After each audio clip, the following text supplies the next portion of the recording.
صدى المحراب ياسرنا بآيات من الذكر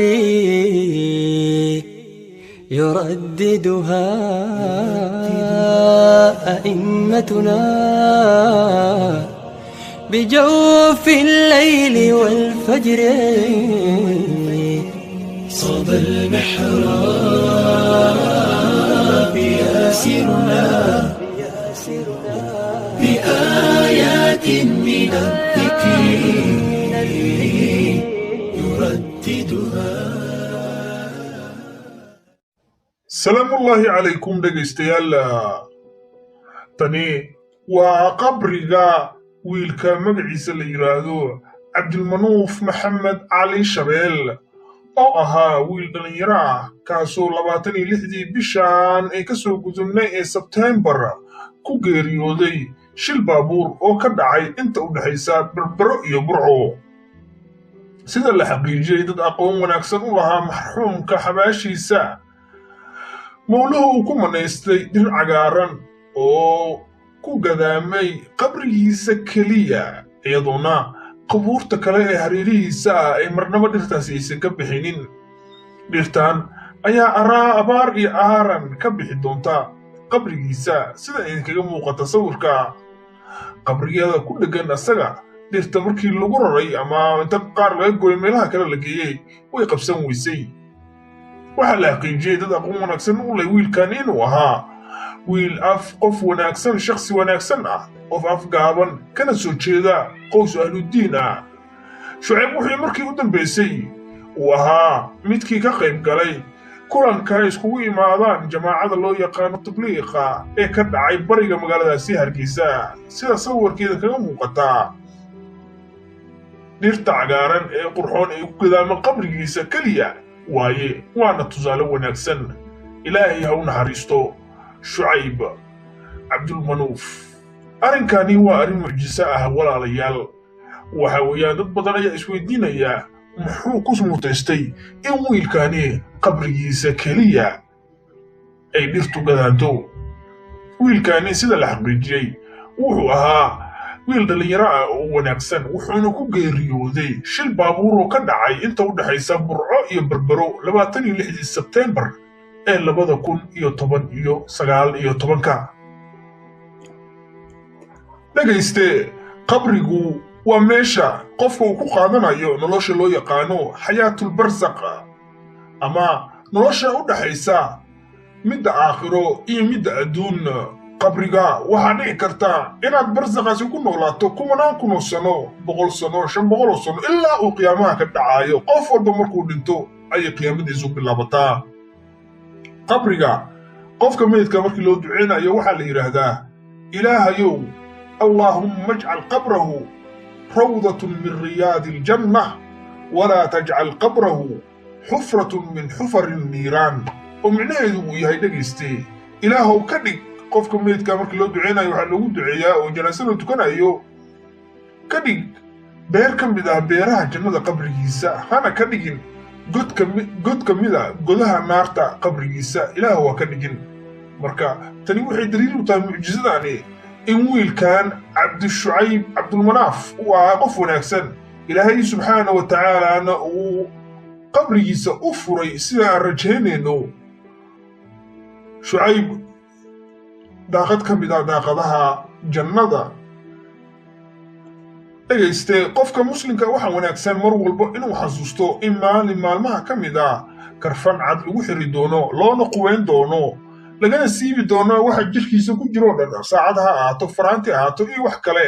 isagoona qaawan in kafartaasi lagu duuduubo qabri waxa la yiraahdo la dhigi doono meel walba adduunka ka mid ah.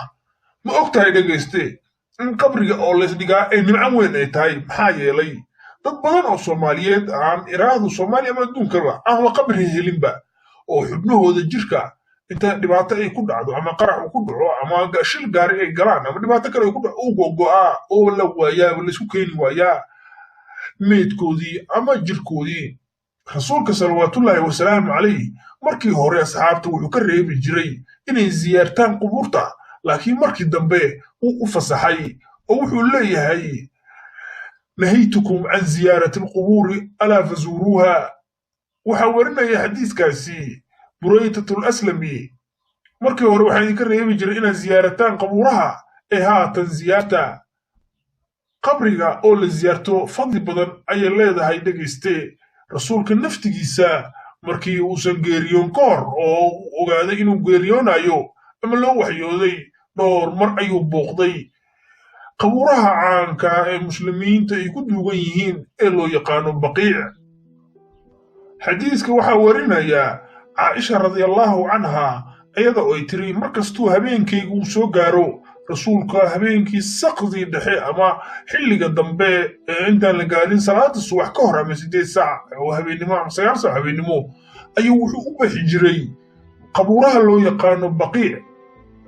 wuxuuna oran jiray assalaamu calaykum daara qowmi mu'miniin wa aataakum maa tuucaduuna qadan mu'ajaluun wa innaa in shaa allahu bikum laaxiquun اللهم اغفر لأهل بقيع القرقد ومعناه وياي وإن سلامي دتك كنول دار تاني ومؤمنين تا وحي اللي يبوهي وعد هشين أنا كان إلهي يدوير هذا وإن سوها ليل دونا إلهي يودن بداف دتك كنول بقيع القرقد وحي كويا لان مقالة مدينة qofkana markuu booqdo ziyaarada uu ziyaarto rasuulka salawaatullaahi wasalaamu calayhi qabrigiisa waxaa wanaagsan inuu asxaabtana soo ziyaarto waxaa ku nool asxaabiyada ugu waaweyn ee magaalada ku nool meeshaan waxaa ka mid ah dad badan oo ka mid ah asxaabtii rasuulka salawaatullaahi wasalaamu calayhi ugu horeeyo adeerkiisii xamsata bin cabdilmudallib oo lagu dilay dagaalkii uxud sidoo kale maalmaha ka mid ah rasuulka oo fadhiya qabuuraha ayaa la keenay qof saxaabi ah oo geeriyooday rasuulku intuu u soo dhowaaday qabrigii oona ushii uu watay ku muday ayuu yidhi yaa asxaabii limidli haada faaciddu oo micnaheedu uu yahay midaanoo kale u diyaargarooba asxaabteediyey oo ula jeedo qabriga marka laysdhigo iyo waxa ka dambayn doona oo xisaab ah sidoo kale dhegayste maalmaha ka mid ah rasuulkeena salawaatullaahi wasalaamu calayh ayaa ziyaartay qabriga hooyadiis iyadoona u dhow magaalada madiina oo loo yaqaano abwaa rasuulka aad iyo aad ayuu u ilmeeyey aad iyo aad ayuuna u ooyey ilaahay subxaana wa tacaala ayuuna adin weydiistay inuu ilaahay u dambi dhaafo hooyadiis waana laga diiday waxaa fiican qofka mar walbo inuu ziyaarto qubuurta xataa haddaysan ahayn qubuur muslin maxaa yeelay waxay mar walba ku soo xasuusinaysaa dhegayste iyo daawade ilaahay subxaanahu wa tacaala sidoo kale asxaabtu waxay mar walba ziyaaran jireen qubuurta waxaynu ka soo qaadanaynaa cusmaan bin cafaan wuxuu ahaa in aad u ziyaarta qubuurta mar walba uu qubuurta imaadana aad iyo aad ayuu u oyn jiray cusmaan bin cafaan radia allaahu canh maalmaha ka mid ayaa la weydiiyey maxaad maar kasta u oysaa ilaa ooyintaadii ee garkaagii aad u qoysay waxa uu yidhi qabrigu waa meesha ugu horraysa ee aakhiro haddii qofka loo qafiifiyo wax walba waa u qafiifmayaan haddii qofka lagu adkeeyana wax walba waa ku adkaanayaan oo meesha ugu horraysa ee laga gala aakhiro ayuu yahay qabriga